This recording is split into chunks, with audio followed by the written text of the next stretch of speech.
after the Grimsby game and telling myself that I was going to become the best player in the league. I just couldn't stop scoring.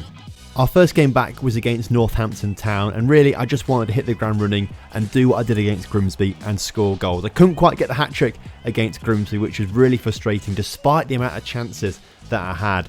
But at some point I was desperate to get a hat-trick, and I wasn't just desperate about scoring goals, I was also desperate about being a part of the goals as well, and this was a perfect example. I started off the manoeuvre here, which led to a goal right at the end, which opened up the scoring away from home to Northampton, and that was absolutely crucial as we looked for more 3 points to boost ourselves up the table.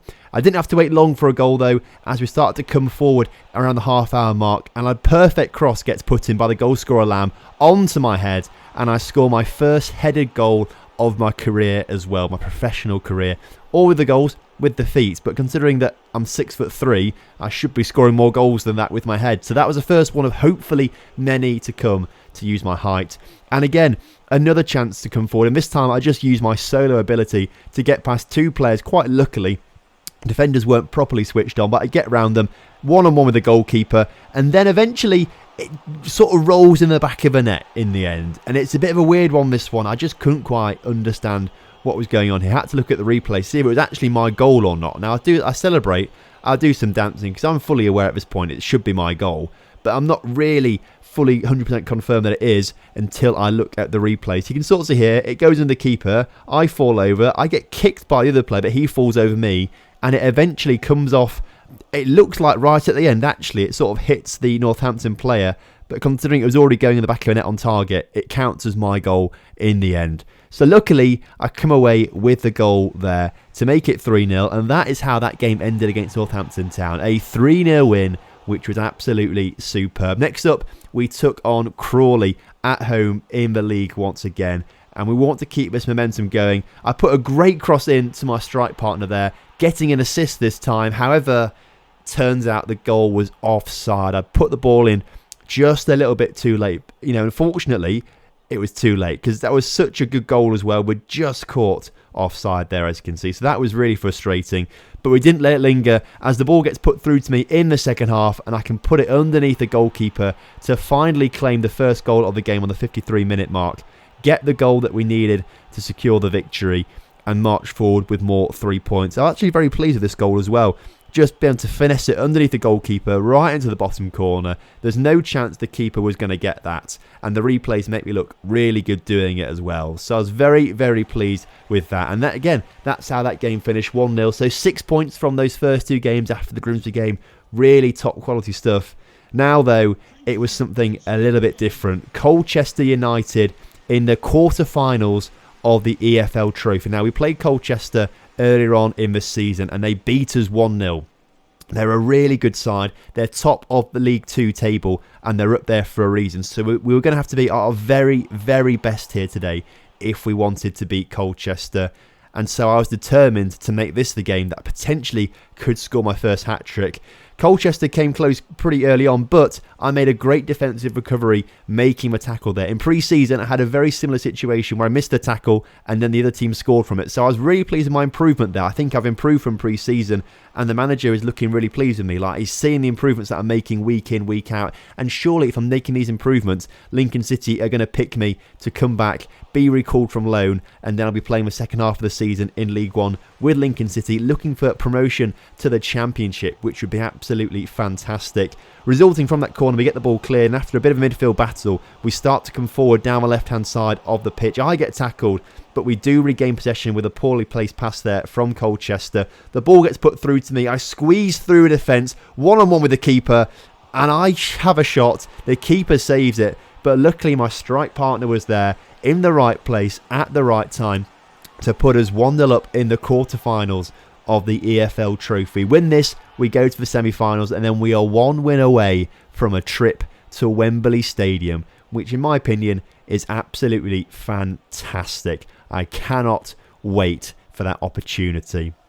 Colchester were a decent side. They kept coming forward and things got a little bit feisty. You can see here that challenge was very much like my red card. It was late, it was reckless. Fortunately though, the referee decided only to give our player a yellow card, because that would have been really tough, because Colchester were really good up until that point.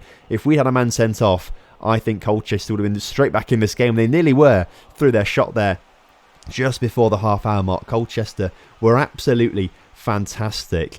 But I've got to say, we were better. We were much better, and we knew we could be better. Right from that, we thought we'd go straight on the counter-attack. I'm running forward, getting the ball in behind the defence. The defence is completely spread. I've cut inside, cut back the other way, take the shot, and put it past the goalkeeper. Absolute accuracy into the bottom corner there, just to squeeze it inside the posts and past the goalkeeper. I was so happy with that goal, and I'm really showing to everyone, the fans, the managers, the coaches, that I am a top quality player, and I can be a top quality player, and I will be a top quality player. I also want to show everyone that I can be the best player in the league as well. I want to get the most goals, and of course this is only the leasing.com trophy, and it's a bit different to the league, but I still want to be the top goal scorer in every competition that I enter into. I'm not going to get the goals like that diving header there. That was a poor diving header. But just before half-time, we have another great chance to put it in the back of the net. Unfortunately, the keeper makes a great save there. But on the balance of things, despite Colchester being good in this first half, we were just better and more clinical. And so we went into the break 1-0 up, looking like we're going to go through to the semi-finals, which was, I think, really, really good. Straight away in the second half, I tackled the defenders and I whizzed past their mid defender there, getting past a slide tackle, get past another slide tackle, and I chipped the goalkeeper to top it all off. And that, quite frankly, is the best goal that I've scored in my career. Just channeled all of my football knowledge there, just played football. That was what it was. Got past one, dodged this sliding tackle as well, and chipped the goalkeeper. Now that's got to be a sign. The coaches must have been looking at me there. They must be thinking he's got to come back to Lincoln City. That's what we're playing for at the moment. We're at Cambridge United and we want to do well, but I'm playing for my place at Lincoln City. That's where I want to be. That's how I want to score goals. And I've got past more defenders here. I'm looking to be selfless and put the ball across. This time, though, Colchester managed to get the ball away, which was unlucky for us, but we were 3-0 up at this point anyway, so I was pretty pleased with it. Another chance here. I'm through. And you can't quite believe it, can you? How many times I hit the post in recent games. I could have had a hat-trick in today's game. I could have had a hat-trick against Grimsby, but the post stopped me there.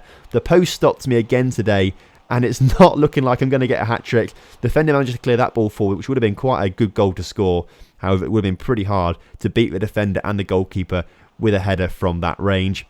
Colchester in the second half didn't really do anything. This was their best chance. It was a bit of a run down the wing, and they didn't particularly do much. They couldn't get anywhere close to us in the second half. Their first half, they were probably the better team in the first half, actually. I mean, the goals suggest otherwise, but they were probably the better team. Second half, though, we were absolutely all over them. And again, I'm just tackled at the last second here, looking for that hat-trick. Unfortunately, there wouldn't be a happy ending to the game for me, and I wouldn't get my hat-trick. As I go for an acrobatic shot, I knew something was wrong. Something didn't quite feel right, and even though I wasn't taken off immediately, with 2 minutes left in the game, the physios thought it was serious enough to take me off the pitch. Unfortunately, Colchester grabbed a consolation goal whilst I was off the pitch, but at least we still won the game 3-1 and go to the semi-finals. That was the end of the good news, though. It turns out I got a groin strain, and I was looking at 3 weeks out on the sidelines. Luckily, I was only going to miss 2 matches in those 3 weeks. Unfortunately, the boys didn't lose. We started off with a 0-0 draw at Walsall before we beat Carlisle 1-0 to make sure we took most of the points from the games that I was out for. Whilst I was out, though, it meant I couldn't play any football or join in with any training. So I decided to take matters into my own hands. Cambridge isn't a million miles away from the sea, so I went to the coast every single day to do some swimming. I may not be able to run or cycle with this injury, but the weightless feeling of being in the water and being able to take it steady meant I was able to get my heart rate up, keep training, and at least not lose any fitness whilst I was out. I'd already lost my youth career, partly due to injury, and I wasn't prepared to lose my professional career to an injury or a lack of fitness either. I was prepared to come back stronger.